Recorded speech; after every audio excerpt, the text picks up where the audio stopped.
तो कश्मीर में अब पत्थरबाजों और आतंकियों की खैर नहीं, क्योंकि कश्मीर में अब उनके खिलाफ वो कार्रवाई शुरू हुई है जो कार्रवाई उत्तर प्रदेश से चलकर कश्मीर पहुंच गई है। नमस्कार, आपके साथ मैं लावनी विनीत हूं और एक बार फिर से बहुत विशेष प्रस्तुति के साथ आपके बीच आ चुकी हूं।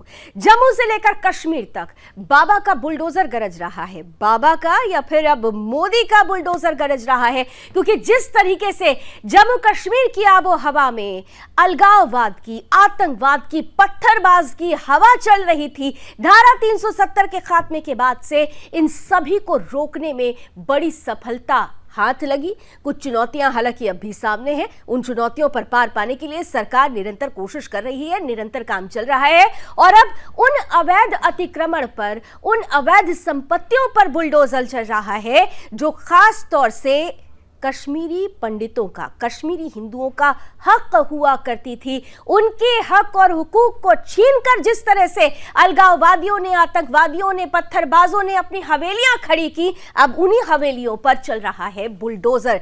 जिस तरह से जम्मू से लेकर कश्मीर तक ये बुलडोजर चल रहा है, सरकारी संपत्तियों पर अवैध कब्जा जो किया गया था उसे मुक्त कराने की जो प्रक्रिया चल रही है, उसे लेकर सियासत सरगर्म है। लेकिन इस सियासी सरगर्मी में भी बड़ा सवाल ये उठ रहा है कि जिस तरीके की कार्रवाई की शुरुआत अब हुई है, क्या ये मान लिया जाए कि अब कश्मीरी पंडितों का असली हक, कश्मीरी हिंदुओं का असली घर उन्हें जल्द ही मिल पाएगा?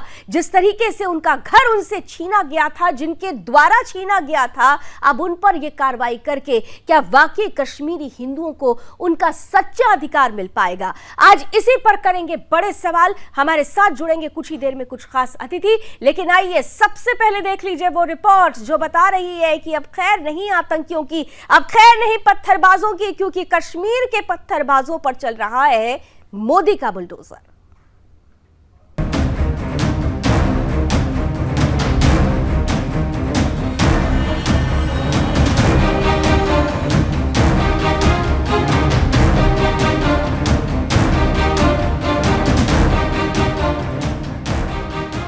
जम्मू से कश्मीर तक प्रशासन का बुलडोजर गरज रहा है। अलगाववादी और कट्टरपंथियों के अवैध कब्जे ढहाए जा रहे हैं। देश विरोधी धन्ना सेठों के अवैध निर्माण को चुन चुन कर जमींदोज किया जा रहा है।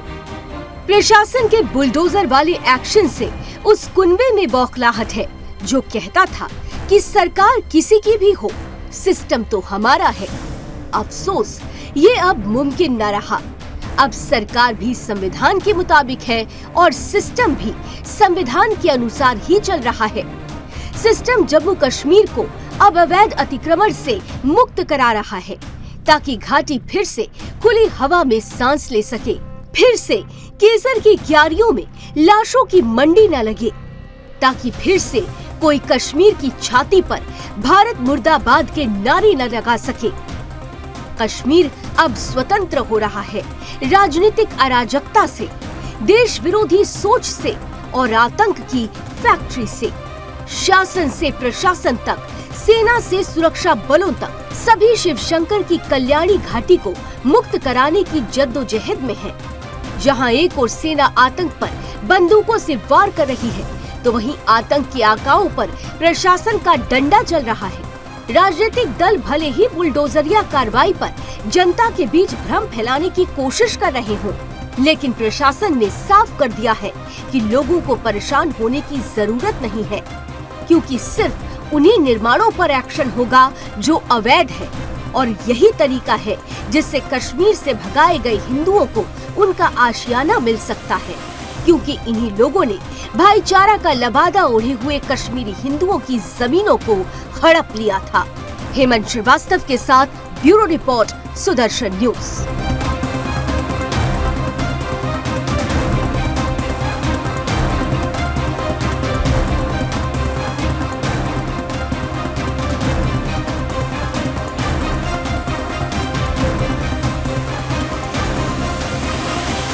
कि एडमिनिस्ट्रेशन का, गवर्नमेंट का इरादा ये बिल्कुल भी नहीं है कि घरों को डिस्टर्ब करे या कोई छोटी कमर्शियल ऐसी अगर दुकान है जिस पे लोगों की लाइवलीहुड निर्भर है, उसको डिस्टर्ब बिल्कुल नहीं किया जाएगा। और ये मैं अश्योर करती हूँ कि कोई भी कोई भी ऐसे तबके के इंसान को नहीं डिस्टर्ब किया जाएगा जो अपने घर या अपनी लाइवलीहुड से कहीं बैठे हैं। ये जो ड्राइव है ये एक प्रो पीपल ड्राइव है, जैसा कि एडमिनिस्ट्रेशन ने और हमारी यहाँ लीडरशिप ने बार बार कहा है। तो ये ड्राइव जो चलाई जा रही है ये सब कुछ सरकारी जो नियम कानून होते हैं उस कायदे कानून के तहत की जा रही है। हालांकि राजनीतिक जो पंडित हैं वो कह रहे हैं कि इससे कश्मीरी हिंदुओं के लिए एक बड़ी अच्छी खबर आ सकती है, लेकिन दूसरी तरफ जो विपक्षी दल हैं जो राजनीति के गलियारों में सिर्फ और सिर्फ सियासत के पॉइंट्स ढूंढते हैं, उनका कहना है कि दरअसल यहाँ पर कुछ एक विशेष वर्ग को ही टारगेट किया जा रहा है। लेकिन सवाल यह है कि जो लोग विशेष वर्ग की बात करें, खासतौर से कश्मीरी मुसलमानों की बात कर रहे हैं, वो कश्मीरी हिंदुओं के उन घरों की बात क्यों नहीं करते जिनको छीन कर कब्जा किया गया था, जिन पर मजहबी अतिक्रमण कर लिया गया था, जिनके घरों पर आज अगर उनके अधिकारों के लिए ये बुलडोजर चलता है तो फिर इसमें गलत क्या है, ये बड़ा सवाल है। तो क्या बुलडोजर से अब होगा पत्थरबाजों का इलाज? आइए एक बार फिर से चलते हैं अब अपने पैनलिस्ट के पास और आज की चर्चा की शुरुआत करते हैं। स्वागत करती हूँ, हमारे साथ इस वक्त जुड़ रहे हैं भारतीय जनता पार्टी का पक्ष रखने के लिए, हमारे साथ जम्मू से जुड़ रहे हैं प्रवक्ता अल्ताफ ठाकुर जी। अल्ताफ जी आपका बहुत बहुत स्वागत है। कांग्रेस का पक्ष रखने के लिए हमारे साथ जुड़ रहे हैं तेज तर्रार नेता हैं संदीप त्रिपाठी जी। संदीप जी आपका स्वागत है। हालांकि संदीप जी आप संदीप जी नजर आ रहे हैं, बहुत बहुत स्वागत है आपका संदीप जी। और हमारे साथ इस वक्त स्टूडियो में मौजूद हैं जाने माने राजनीतिक विश्लेषक हैं, वरिष्ठ पत्रकार हैं अनिल गर्ग जी, बहुत बहुत स्वागत। और साथ ही साथ इस वक्त मेरे सहयोगी जम्मू कश्मीर से जुड़ रहे हैं आप रोहिल बशीर जुड़ रहे हैं, मेरे सहयोगी। रोहिल आपका भी स्वागत। और सबसे पहले रोहिल आपसे एक छोटा सा शॉर्ट कमेंट के साथ शुरुआत करूंगी, अपडेट लेना चाहूंगी क्योंकि जो परिस्थिति अब बनी हुई है, सरकार ने ये ठान लिया है कि हर उस जगह को अतिक्रमण मुक्त कराएंगे जिस पर आतंकियों का, पत्थरबाजों का, हुर्रियत के नेताओं का कब्जा रहा है, और हर उस जमीन को जो केवल सरकारी जमीन नहीं बल्कि कश्मीरी हिंदुओं की जमीन हुआ करती थी, उन्हें अतिक्रमण मुक्त कराकर कश्मीरी हिंदुओं का घर उन्हें वापस दिलाएंगे। रोहिल, क्या अपडेट है आपके पास जल्दी से? देखिए लावनी, आपको बताना चाहूंगा कि पिछले एक हफ्ते से लगातार जो जम्मू कश्मीर की प्रशासन है, आईजी प्रशासन है, एक बहुत बड़ा कदम उठाया जा रहा है कि जो अवैध कब्जे में ली गई जमीन है, यहाँ पर जो सरकारी जमीन है उसको जिस तरीके से नाजायज कब्जा किया गया था, यहाँ पर एक महत्वपूर्ण बात आपको बताना चाहूंगा कि 370 आने से पहले जिस तरीके की परिस्थिति यहाँ पे बनी हुई थी, पत्थरबाजी की घटनाओं में काफी ज्यादा इजाफा देखने को मिल रहा था। इससे पहले ये देखा कि लेकिन अलगाववादी जो आतंकी है उनकी तरफ से किस तरीके से जो है अवैध तरीके से जमीन पर किया गया। लेकिन एक हफ्ते पहले लगातार जो बड़ी कार्रवाई यहाँ पर आईजी प्रशासन की जांच की गई है, जिसमें अभी तक करोड़ों रुपए की जो जमीन है, जो सरकारी जमीन है, जिससे अवैध तरीके से कब्जा किया गया था, चाहे बात करें पत्थरबाजी की, चाहे बात करें अलगाववादी आतंकी की, वो इनकी रोहिल, मैं आपके पास दोबारा आती हूँ। ऑडियो में थोड़ा सा डिस्टर्बेंस हो रहा है, क्लियर नहीं है। मैं समझ सकती हूँ कश्मीर में इस वक्त वादी में बर्फबारी की भी संभावनाएं हैं और जिस तरीके की वहाँ सर्दी तो है, लेकिन अल्ताफ ठाकुर जी अब आपके पास आते हुए, कश्मीर में सर्दी है लेकिन राजनीतिक गर्मी अपने चरम पर है, और जिस तरीके से ये बुलडोजर चल रहा है, पत्थरबाजों की, आतंकियों की अब खैर नहीं। ये मान लिया जाए कि ये वो चरण है जो शुरू हो चुका है कश्मीरी हिंदुओं को उनके घर दिलाने के लिए। लावना, जैसे कि आप जानते हैं पिछले जो 32 साल होते हैं जब मिलिटेंसी का दौर था, और उस मिलिटेंसी के दौर में जहां हुर्रियत कॉन्फ्रेंस और आतंकवादी जैसे लोगों ने, और जो यहाँ पे बड़े बड़े पॉलिटिशियन थे और जिन्होंने हमेशा इसी आतंकवाद का सपोर्ट किया, उन्होंने सरकारी जमीन और जो कश्मीरी पंडितों की जमीन है उस जमीन पे उन्होंने नाजायज कब्जा करके रखा। लेकिन जब 2014 में मोदी जी ने हुकूमत संभाली, उसके बाद इस जम्मू कश्मीर में जो लॉ एंड ऑर्डर की प्रॉब्लम हमेशा रहती थी, किसी हद तक सुधार आया। लेकिन 5 अगस्त 2019 के बाद ये वो ऐतिहासिक कदम था, ऐतिहासिक स्टेप था, जब जम्मू कश्मीर में 2 विधान, 2 प्रधान, 2 निशान का खात्मा हुआ और जम्मू कश्मीर में बड़ा राष्ट्र जो इंडियन कॉन्स्टिट्यूशन है इसका राज हुआ। और आज आपके सामने बिल्कुल वाज़ेह सबूत है कि आज कश्मीर में पत्थरबाजी का कहीं नामो निशान नहीं है। आज वादी कश्मीर में आतंकवाद सबसे निचले लेवल पे है। आज कहीं आपको पाकिस्तानी झंडा, ISI झंडा कहीं, और आज कश्मीर में वो वक्त आ चुका है जब ट्रांसपेरेंसी और अकाउंटेबिलिटी कश्मीरी लोग चाहते हैं, कश्मीर की सरजमीन चाहती है। और यही वजह है कि आज इस दौर में जब यहाँ हालात साजगार हुए, यहाँ अमन हुआ, और आज आप देख रहे हैं कि जिन जिन बड़े बड़े लोगों ने, जो बड़े बड़े पॉलिटिशियंस थे या जो हुर्रियत के लोग थे, अलगाववादी थे, दहशतगर्द थे, जिनके हाथ में गन हुआ करता था, और उस गन के दबाव में उन्होंने उन सरकारी जमीनों पर कब्जा किया। और आज देखिए बाबा का बुलडोजर आज चल रहा है, और उन आतंकियों के जिन्होंने इस जमीन का कब्जा करके रखा था, उस हुर्रियत कॉन्फ्रेंस के लोगों पे जिन्होंने इस जमीन का कब्जा, लेकिन अल्ताफ ठाकुर जी, लेकिन विपक्षी ये कह रहे हैं कि आप तो एक विशेष वर्ग को टारगेट कर रहे हैं। आप ये सब कुछ इसलिए कर रहे हैं क्योंकि अगर जम्मू कश्मीर चुनाव की दहलीज पर जाता है तो इसका फायदा उठाने के लिए आप ये सब कुछ कर रहे हैं, ऐसे आरोप लगातार लगाए जा रहे हैं। लावना देखिए हमने शुरू किया नेशनल कॉन्फ्रेंस के बड़े नेता अली मोहम्मद सागर से, हमने शुरू कर दिया डॉक्टर फारूक से, हमने शुरू कर दिया अलका वाजू के मौलवी काजी यासिर से हमने शुरू कर दिया। और जहां तक लोगों का ताल्लुक है, जो आम लोग है, जो एक बार नहीं 3 बार माननीय अलजी साहब ने कहा कि 5 मरला 10 मरला 15 मरला लोग जो जमीन लोगों के पास है उनको नहीं छोड़ा जाएगा। लेकिन एक चीज हकीकत है, जो बड़े पॉलिटिशियन है जिन्होंने इस जमीन को खाया है, किसी भी हालत में उनको छोड़ेंगे नहीं। और बाबा का एक बुलडोजर तब तक चलेगा इन बड़े बाबुओं पर जब तक एक जमीन जो इन्होंने गवर्नमेंट जमीन हथियार लिया या जो इन्होंने कश्मीरी पंडितों की जमीन। ठीक है, एक काउंटर आंसर ले लेते हैं संदीप जी से, एक काउंटर आंसर ले लेते हैं जल्दी से, फिर अनिल जी के पास जाती हूँ। संदीप जी, वो तो ये कह रहे हैं कि जो भी अवैध अतिक्रमण है उसको छोड़ेंगे नहीं, उसे बख्शेंगे नहीं। अब वो आतंकियों और पत्थरबाजों ने अगर जमकर कब्जा कर रखा है और उस जमीन पर, उस अतिक्रमण पर अगर बुलडोजर चलता है, तो फिर ये क्यों कहा जा रहा है कि परेशान किया जा रहा है एक विशेष वर्ग को? क्या आप नहीं चाहते कि हिंदुओं को उनका, कश्मीरी हिंदुओं को उनका जो असल वास है, प्रवास है, जो उनका घर है, सपना है, वो वापस मिल सके? आज हम जिस मुद्दे पर बहस कर रहे हैं वो बहस सिर्फ इसीलिए हो रही है कि राहुल गांधी जी ने मोदी जी को एक चिट्ठी लिखी कि कश्मीरी पंडितों को के साथ अत्याचार हो रहा है, वो लोग धरने पर बैठे हुए हैं और लगातार कुछ डिमांड कर रहे हैं, उस पर आप कोई कार्रवाई नहीं कर रहे हैं, तो इन्होंने एक सिगुफा नया छेड़ दिया। नहीं बाबा के बुलडोजर की बात, तो बाबा की बुलडोजर का भी हम जहां जिस वजह से देर हुए, मैं आपको बताना चाहता हूं कि एक हमारे क्षेत्र में हत्या हो जाती है और एक विशेष वर्ग के द्वारा, जो कि लगातार जारी है, ब्राह्मणों की हत्या, और एक ब्राह्मण पुत्र की हत्या हो जाती है। उसमें सारे पार्टी के लोग गए हुए थे और बाबा के बुलडोजर का इंतजार हम लोग 10 दिन से कर रहे थे। आज भाजपा के ही लोग हमारे साथ धरने पर बैठे थे। ये कितनी शर्म की बात है। और आप बाबा के बुलडोजर की बात कर रहा हूँ, मैं जिला बता दे रहा हूँ, प्रतापगढ़ जगह का नाम है रोर, और जो है थाना है बागराय, जगह प्रतापगढ़ रोर बागराय में लगातार उसी बुलडोजर की तो हम लोग मांग कर रहे थे। लेकिन जो आरोपी है वो एक विशेष जाति का है, उसके खिलाफ बुलडोजर नहीं चलेगा, विशेष जाति का है। तो बाबा का बुलडोजर ऐसे चलता है। अल्ताफ ठाकुर मतलब समझिए, वो ठाकुर है, आरोपी जो है ठाकुर है, उसके अवैध संपत्तियों पर बात हो रही है, पूरा समाज खड़ा है, 5000 से 10,000 लोग आज खड़े थे। हम नहीं तो नहीं, आप ये कह के आप ये कहना चाह रहे हैं कि कश्मीर में चल रहा बुलडोजर गलत है? आप इसको ये एग्जाम्पल देके जस्टिफाई करने की कोशिश कर रहे हैं ना? आप कहीं ना कहीं से उसको कह रहे हैं कि वो कार्रवाई गलत है, ये कहने की कोशिश कर रहे हैं। भगवान ने मुझे जबान दी है, सरस्वती माँ की कृपा से मैं बोल सकता हूँ, तो मैं अपनी बात बोलूंगा, आप मेरी बात नहीं आपकी नहीं, मैं आप ही की बात समझना चाह रही हूँ, थोड़ा क्लियर करिए ना। आपने इतना लंबा चौड़ा जो एग्जाम्पल उदाहरण दिया, मैंने आपसे पूछा कि कश्मीर में अगर आतंकियों और पत्थरबाजों के अवैध अतिक्रमण पर बुलडोजर चलता है तो ये उनके ऊपर ज्यादती कैसे हो जाती है? आप ही ने कहा ना कि राहुल गांधी ने पत्र लिखा, कश्मीरी हिंदुओं के हक की बात की, तो उन्हीं कश्मीरी हिंदुओं के हक के लिए तो ये बुलडोजर चल रहा है। तो फिर आप लोग दो बातें क्यों कर रहे हैं? थोड़ा क्लियर कर दीजिए, आप मुझे थोड़ा क्लियर कर दीजिए। ये बात तो हमने ऐसा कुछ कहा नहीं, किसी हमारे नेता ने नहीं कहा, जबरदस्ती का बता दे रहे कि आप लोग कह कौन रहा है?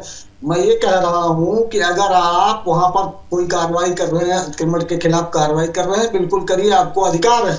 लेकिन आप बताइए, लद्दाख में एक व्यक्ति -40 डिग्री के सेंटीग्रेड तापमान पर वो बैठा हुआ है और वो आपसे कुछ मांग कर रहा है, उसकी सुनवाई आप नहीं करिएगा। और फिर आप जब राहुल जी चिट्ठी लिखते हैं तो आप हिंदू मुस्लिम फिर वही नौटंकी करना चाहते हैं। अरे कश्मीर इससे नहीं चलेगा भाई। आप पहली बात तो चुनाव नहीं करा पाए, आपकी विफलता है। और अगर वहां स्थितियां कुछ सुधार, और अगर आतंकियों का घर है, मतलब अभी तक 8 साल तक मोदी जी आतंकियों का अगर आतंकियों का घर, अगर क्यों लगा रहे? आतंकियों का घर है, वहां पर जो भी बुलडोजर चला तो आतंकियों के यासिर की अगर यासिर मलिक के उसके प्रॉपर्टी पर बुलडोजर चलता है तो यासिर कोई समाज सेवी तो था नहीं, वो आतंकी है, प्रूव्ड है। तो उसके खिलाफ अगर ये कार्रवाई हुई है तो गलत क्या है? हुर्रियत नेताओं ने किस तरीके से कश्मीर को बर्बाद किया, अगर उनकी प्रॉपर्टी पर बुलडोजर चला है तो वो तो सही है। इसको क्यों आप फिर जायज ठहराने की कोशिश करें? देखिए आप कंफ्यूज है, मुझे लगता है आप कंफ्यूज है संदीप जी। चलिए मैं आपके पास आती हूँ प्लीज। अनिल गर्ग जी से भी एक कॉमेंट लेती हूँ। मैं आप ही के पास आऊंगी, अनिल गर्ग जी के पास एक बार चले जाते हैं। अच्छा ठीक है, 20 सेकंड में अपनी बात कह लीजिए। अच्छा 20 सेकंड में अपनी बात कह लीजिए। आप ये कह रहे हैं कि वहाँ आतंकी रहते हैं, आतंकियों का मकान गिर रहा है, तो 8 साल से सरकार है, बड़ी निकम्मी सरकार है। इतनी देर लगा दी, राहुल जी को चिट्ठी लिखना पड़ा कि कश्मीर के साथ अन्याय हो रहा है, तब ये सोकर जगे। तो राहुल जी को तो अब जागना पड़ गया। 2024 ने दस्तक दे दी, तब जाके राहुल जी जागे कि कश्मीरी हिंदुओं के बारे में सोचो। कश्मीरी हिंदुओं को तो जब अनाउंसमेंट करके उनको मारा जा रहा था, भगाया जा रहा था, तब कहां थे राहुल गांधी? उस वक्त कहां थे राहुल गांधी? जब एक के बाद एक हिंदुओं की हत्या हो रही थी वहां पर, क्यों नहीं उस वक्त उनको याद आया? अब उन्होंने भारत जोड़ो यात्रा की, अब उनको लग रहा है कि 2024 आ गया तो चलो कश्मीरी हिंदुओं के बारे में भी सोच लेते हैं। सर कितने सिलेक्टिव है आप लोग? भारतीय जनता पार्टी सिलेक्टिव होती है तो मैं उनसे भी यही प्रश्न पूछती हूँ, क्योंकि कश्मीरी हिंदू इस देश का नागरिक है, उसके लिए तमाम पॉलिटिकल पार्टीज को एक हो जाना चाहिए था, लेकिन आप सभी सहूलियत की राजनीति करते हैं। अनिल गर्ग जी का एक कमेंट ले लूं, फिर मैं आप दोनों को आमने सामने करती हूँ, अल्ताफ ठाकुर जी को और संदीप जी को। मैं अनिल गर्ग जी आपसे एक सवाल करना चाहती हूँ, क्योंकि एक अधिनियम आया था 97 में, जम्मू और कश्मीर प्रवासी अचल संपत्ति अधिनियम 1997। ये स्पष्ट रूप से कहा गया था कि उस वक्त जो भी अवैध अतिक्रमण है उनको मुक्त कराया जाएगा और कश्मीरी हिंदुओं को उनकी प्रॉपर्टी वापस कराई जाएगी। लेकिन सरकारें आती गई, बदलती रही, जाती रही, नहीं हुआ। इस अधिनियम को पूरी तरीके से वहां अमली जामा नहीं पहनाया जा सका। रिस्पॉन्सिबिलिटी किसकी आप कहेंगे? लावनी जी, अभी मैं अपने दोनों साथियों को भी सुन रहा था। दिक्कत यह है जो वहाँ पे कार्रवाई हो रही है वो अवैध अतिक्रमण के खिलाफ हो रही है।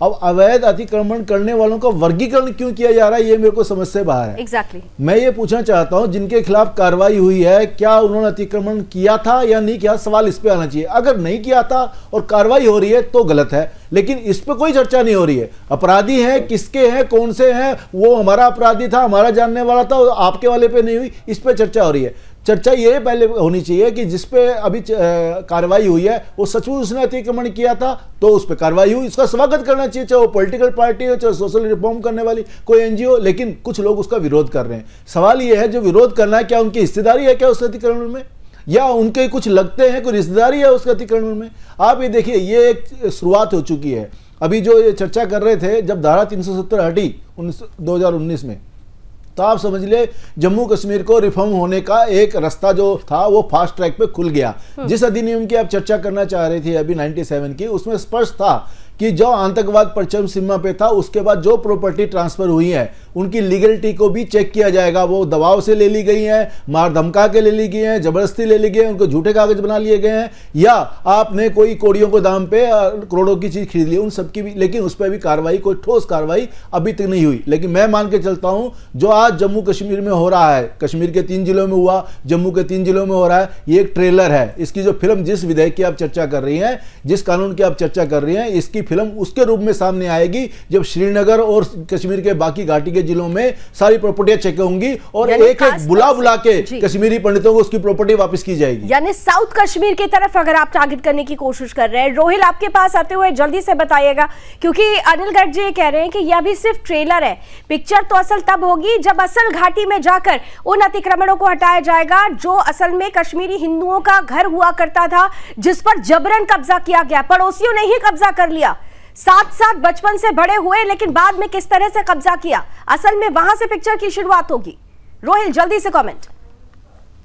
देखिए लावनी, जो पिछले 1 हफ्ते से लगातार बड़ी बड़ी एनक्रोचमेंट ड्राइव्स जो है लगातार हम देख रहे हैं, और आने वाले समय में ये जानकारी मिल रही है कि आने वाले दिनों में इससे भी ज्यादा जो है ड्राइव्स जो है उसका आयोजन लगातार कश्मीर घाटी के कोने कोने में किया जाएगा। आपको याद ही होगा 2 दिन पहले जो अलगाववादी आतंकी काजी यासिर है, किस तरीके से उन्होंने जो एक शॉपिंग कॉम्प्लेक्स बनाया था जो सरकारी जमीन थी वहां पर, उसको भी पूरी तरह से जो डिस्ट्रिक्ट एडमिनिस्ट्रेशन है उन्होंने उस पर बुलडोजर चलाया और पूरी तरीके से उसको सीज कर दिया। और इस तरीके की कार्रवाई जो है आने वाले समय में बड़े पैमाने पर जो है जारी रह सकती है, क्योंकि जब इसको लेकर जितनी भी राजनीतिक पार्टियां यहाँ पे चाहे एनसी की बात करें, पीडीपी की अध्यक्ष जो महबूबा मुफ्ती की बात करें, तो उनकी तरफ से लगातार अगर इस ड्राइव को जो है उसके खिलाफ कहा जा रहा है, उसके खिलाफ बोला जा रहा है, लेकिन उसके बाद जम्मू कश्मीर एलजी जो है मनोज सिन्हा, उनकी तरफ से एक बयान आता है कि इसमें जो गरीब लोग हैं उनको कोई मुश्किलातों का सामना यहाँ पे नहीं करना पड़ेगा, क्योंकि जो बड़े बड़े राजनीतिक पार्टियों से ताल्लुक रखने वाले जो लीडर्स हैं उनके खिलाफ सबसे ज्यादा कार्रवाई जो है चलेगी। जिन्होंने असल में गरीब कश्मीरियों के भी हक को मारने की कोशिश की अपनी राजनीति को सेट करने के लिए, उनके खिलाफ ये कार्रवाई है। और आज वही लोग कह रहे हैं कि गरीबों को परेशान किया जा रहा है। एक छोटा सा ब्रेक लेंगे यहाँ पर और ब्रेक के बाद लौटेंगे तो आखिरी कमेंट संदीप जी और अल्ताफ जी को आमने सामने करते हुए जानने की कोशिश करेंगे कि ये सब कुछ हो रहा है खास तौर से कश्मीरी हिंदुओं को उनका घर वापस दिलाने के लिए। सरकार अगर ये कह रही है और विपक्ष अगर ये चाहता है कि कश्मीरी हिंदुओं को उनका घर वापस मिले, तो फिर तारतम्यता, सामंजस्य क्यों नहीं बैठा पा रहे हैं? तो कश्मीर की आबो हवा में घुल चुके आतंकवाद पर बुलडोजर चलाना जरूरी था। एक बुलडोजर तब चला जब धारा 370 का खात्मा हुआ, और अब दूसरा बुलडोजर तब चल रहा है जब अवैध अतिक्रमणों पर लगातार कार्रवाई हो रही है। लेकिन ये कार्रवाई राजनीति का सबब क्यों बन गई है? ये कार्रवाई क्यों नहीं एक सामंजस्य बनकर सामने आती है जो कश्मीरी हिंदुओं के सपने को सच करने के लिए की जा रही है? ये बात विपक्षियों को समझ में क्यों नहीं आती है? इसी पर कर रहे हैं हम आज बड़ी बहस। एक बार फिर से ब्रेक के बाद सभी पैनलिस्ट का स्वागत। चलते हैं पैनलिस्ट के पास और सीधे अल्ताफ जी, जिस तरीके से परिस्थिति बनी हुई है, फिर से मैं यही कहूंगी कि जब सबसे पहले आप लोगों ने हिजबुल के कमांडर आमिर खान की प्रॉपर्टी पर जब बुलडोजर चला था पहलगाम में, मुझे याद है उस वक्त ये कहा गया कि आप लोग दरअसल गरीबों के प्रति आप ध्यान नहीं दे रहे हैं, आप चुन कर खास तौर से खास वर्ग को टारगेट करने के लिए ये शुरुआत कर रहे हैं। और शुरुआत के बाद अभी जैसे कि अनिल जी ने कहा कि अभी तो देखिए ट्रेलर शुरू हो रहा है, पिक्चर तो घाटी में जाकर पूरी होगी। तो ऐसी परिस्थिति में आपके लिए अभी और कितनी चुनौतियां हैं? देखिए लावना जी के खाली उनके लिए आपने देखा होगा कुछ दिन पहले जो हुर्रियत कॉन्फ्रेंस का ऑफिस श्रीनगर के इस राजबाग एरिया में हुआ करता, उसको भी हमने सीज कर दिया। और अब सीज पे नहीं, हमारी डिमांड है उसको जला के उसकी राख जहन्नम में बहा दी जाए, ताकि पाकिस्तान वाले अपने माथे पे लगा के और एक सबक उनको मिले कि कश्मीर की सरजमीन पर अब आतंक और आतंकियों और पाकिस्तान के स्पॉन्सर्ड ऑफिस यहां नहीं चलेंगे। और जहां तक आप इलीगल एनक्रोचमेंट की बात कर रही है, देखिए बिल्कुल वाजे हमारी पॉलिसी है। जिन्होंने कश्मीरी पंडित की जमीन खाई है, जिन्होंने गवर्नमेंट जमीन खाई है, वो चाहे अलगावादी हो, चाहे वो पत्थरबाज हो, चाहे वो मिलिटेंट हो, जिनके हाथों में गन हुआ करता था और जिन्होंने इस जमीन पर कब्जा कर दिया, और कोई भी पॉलिटिकल पार्टी का वर्कर हो, हम किसी भी सूरत में इनको बख्शने वाले नहीं। आप सही कह रहे हैं, लेकिन अल्ताफ जी आप ये कॉन्फिडेंस पे क्यों नहीं ले पा रहे हैं? क्योंकि जो ये कार्रवाई हो रही है, यहाँ पे दर्शकों को भी बता दें, आप पता नहीं क्यों ये नहीं बता पा रहे हैं। मैं तो बता देती हूँ कि दर्शकों को ये जानकारी होनी चाहिए। अवैध अतिक्रमण पर कार्रवाई हो रही है, तो उस अवैध अतिक्रमण में आतंकी भी है, पत्थरबाज भी है, बड़े राजनीतिक दल के चेहरे भी हैं, और उसमें कुछ भारतीय जनता पार्टी के चेहरे भी हैं। अगर उन्होंने अवैध कब्जा किया है तो उस अवैध अतिक्रमण पर भी, अवैध कब्जे पर भी बुलडोजर चल रहा है। तो ये मैसेज आप क्यों नहीं दे पा रहे हैं अल्ताफ ठाकुर कि केवल एक विशेष वर्ग या एक किसी खास पार्टी के प्रति ही ये कार्रवाई नहीं हो रही है? ये कार्रवाई हर उसके खिलाफ है जो अवैध अतिक्रमण कर रहा है। लावना जी हम कहना चाहते हैं, अगर भारतीय जनता पार्टी के किसी कार्यकर्ता या लीडर ने ये कब्जा किया है, अब वहां से शुरू कर दी। हम इक्वलिटी में एक ही रखते हैं, हम कानून की बालादस्ती चाहते हैं, हम जम्मू कश्मीर में आतंक राज को खत्म करना चाहते हैं, हम जम्मू कश्मीर में लाकानूनियत खत्म करना चाहते हैं, हम जम्मू कश्मीर में कानून नाफिज करना चाहते हैं। इसलिए किसी विशेष पार्टी पे हम जोर नहीं चलाए। आप देखिए यही वो पार्टियां हैं जिन्होंने आतंकवाद के साथ, वो थोड़ा फंस रहे थे, लेकिन मैंने क्लियर कर दिया, आपको भी मैंने क्लियर कर दिया कि कार्रवाई उनके खिलाफ है जो अवैध अतिक्रमण करेंगे। वो क्यों कोई कहीं अगर भारतीय जनता पार्टी के इससे भी जुड़े हुए लोग हैं, अगर अवैध अतिक्रमण किया है तो बुलडोजर चल रहा है, तो फिर तो आपको सामंजस्य अब दिखाना चाहिए, आपको कहना चाहिए कि कार्रवाई सही है। अरे हमने मना कब किया भाई? किसने मना किया? एक बात आप समझिए कि अगर लखनऊ में, नोएडा में अतिक्रमण हटने लगता है तो उसमें बहुत सारी चीजें होती हैं, कभी कभी जो वैध संपत्तियां होती हैं वो भी टूट जाती हैं। तो अगर अवैध अतिक्रमण हो रहा है तो उसका कौन व्यक्ति जो है समर्थन नहीं करेगा? और 97 कानून की बात हो रही है, तो वो भी कहीं ना कहीं इन्होंने तो बनाया नहीं है, वो भी किसी दूसरी सरकार का बनाया हुआ है। तो जिसने भी बनाया है तो उसकी ये सोच रही होगी ना। तो मेरे कहने का आशय ये है कि बुलडोजर तो चलता है, अच्छी बात है, चलना चाहिए, लेकिन आप कश्मीर की तो बात करते हैं, लेकिन उत्तर प्रदेश में बुलडोजर जाति देखकर चलता है। दिक्कत वहां पर आ जाती है। बाबा वाला जो हमारे अल्ताफ ठाकुर जो कह रहे थे कि बाबा का बुलडोजर की बात करिए तब तो ठीक है, बाबा का बुलडोजर अल्ताफ जी जाति देखकर चलता है। पहले जाएगा मुस्लिम के यहाँ, फिर जाएगा यादव के यहाँ, फिर जाएगा पंडित जी के यहाँ, और दूसरे के यहाँ जाएगा नहीं। कश्मीर में तो पत्थरबाजों क्या जा रहा है, उस पर कुछ बोलेंगे? आप उत्तर प्रदेश पे आ जा रहे हैं। मैं बिल्कुल उत्तर प्रदेश को लेकर भी, चलिए आपसे वादा करती हूँ कि इस पर डिबेट रखूंगी, वादा करती हूँ आपसे कि इस पर डिबेट रखूंगी। लेकिन कश्मीर में पत्थरबाजों पर चल रहा है, उनके घरों पर चल रहा है, आतंकियों के घरों पर चल रहा है, उस पर भी तो एक छोटा सा कॉमेंट कर दीजिए सर, उस पर एक छोटा सा कॉमेंट कर दीजिए। आतंकियों को हमने सहा है, हमारे नेताओं ने सहा, क्योंकि उन पे कमेंट करने पे तो कहीं ऐसा ना हो कि फिर से आंख से आंसू निकलने लग जाए। बाटला हाउस पे तो आंख से आंसू निकले थे, कहीं फिर से तो नहीं आंसू निकलेंगे, इसलिए आप रुक जा रहे हैं बार बार। लावनी जी, राजनाथ सिंह जी ने कहा था कि ये पत्थरबाजों को, ये बच्चे हैं, इनसे गलतियां हो जाती हैं। हमारे सैनिकों को तो इन्होंने एयरलिफ्ट नहीं कराया था, लेकिन 5000 पत्थरबाजों को एयरलिफ्ट कराया। अरे हमारे सैनिक प्रमुख को तो आपके लोगों ने गली का गुंडा बना दिया था। सैनिक क्या करके आते हैं, एयर स्ट्राइक और तमाम तरीके की स्ट्राइक्स का तो आप सबूत मांगते हैं। सर कहाँ जा रहे हैं आप? अगर आप ऐसी बातें करेंगे तो बहुत सारी बातें निकलने लगेंगी। मैंने एक सिंपली आपसे पूछा कि आतंकी और पत्थरबाजों के घरों पर बुलडोजर चला, इससे सहमत है नहीं सहमत है, इस पर अभी तक आप नहीं, आप सिर्फ उत्तर प्रदेश का उदाहरण देते रहे। अनिल गर्ग जी, लास्ट कमेंट, फिर मुझे खत्म करना है, जल्दी से 10 सेकंड। अनिल गर्ग जी, बहुत जल्दी से 10 सेकंड, जल्दी से अनिल गर्ग जी। ये जो पूरी प्रक्रिया चल रही है, इसके 2 संदेश सरकार ने स्पष्ट दिए हैं। एक, अपराधियों के खिलाफ कार्रवाई को आरंभ कर दिया गया। अपराधी कोई भी हो, चाहे वो आतंकवादी हो, चाहे वो वहां का कोई बड़ा प्रमुख पॉलिटिशियन का सदस्य रहा हो, या बड़ा लीडर रहा हो, या पूरा मंत्री को रहा हो, उसके खिलाफ कार्रवाई होगी और जनता के अंदर लॉ एंड ऑर्डर को लेकर विश्वास को बढ़ाया जाएगा। दूसरा, मैं आपको जोड़ना चाहता हूं, ये कश्मीर के घाटी के अंदर और जम्मू के अंदर जो ये कार्रवाई हुई, उसके अंदर जनता का विश्वास बढ़ा करना बड़ी बात है। मैं आपको याद दिलाना चाहता हूं, जिस लाल चौक पे कभी एक बार तिरंगा फहराने के लिए इतनी बड़ी फहरिस्त लगाई थी, इतनी जोर लगाया था, नहीं फहरा पाया। लाल चौक पूरा लाल चौक तिरंगामयी है। तो ये एक बड़ा बदलाव है वहां पे। इस बदलाव को वहां के जो कब्जाधारी गुंडे हैं, जो सोचते थे हमारा हक है, हम ही मालिक है जम्मू कश्मीर के, वो इसको हजम नहीं कर पा रहे। लेकिन ये बदलाव तभी पूरी तरह से सार्थक हो पाएगा जब कश्मीरी हिंदू वापस लौटेगा अपने उसी घर में जहां उसकी बचपन की यादें हैं, जहां उसके सपने पले हैं। उम्मीद करते हैं कि इस मुद्दे पर राजनीति कम और हकीकत में उनके लिए एक सामंजस्य बिठाने की कोशिश की जाएगी। बहुत बहुत धन्यवाद। समय की कुछ सीमाएं, आप सभी ने अपनी अपनी बातें रखी, हमारे साथ जुड़े। आज बस इतना ही, लेकिन इतना जरूर है, जाते जाते इतना जरूर कहेंगे कि बात अगर कश्मीर की हो तो कश्मीर की वादियों में फिर से आतंकवादी ना आए, फिर से आतंकवाद ना पनपे। ये जिम्मेदारी केवल सरकार की नहीं, बल्कि जिम्मेदारी समेकित रूप से इस देश के हर एक नागरिक की है, इस देश की हर एक राजनीतिक पार्टी की है। लेकिन राजनीति से ऊपर उठ के क्या ये राजनीतिक पार्टियां अपनी सहूलियत की राजनीति को साइड करके कश्मीरी हिंदुओं के बारे में वाकई सोच पाएंगी? आकलन का विषय है, आकलन करिएगा जरूर। अभी बस इतना ही। देश और दुनिया की तमाम खबरों के लिए आप जुड़े रहिए सुदर्शन न्यूज के साथ। जय हिंद।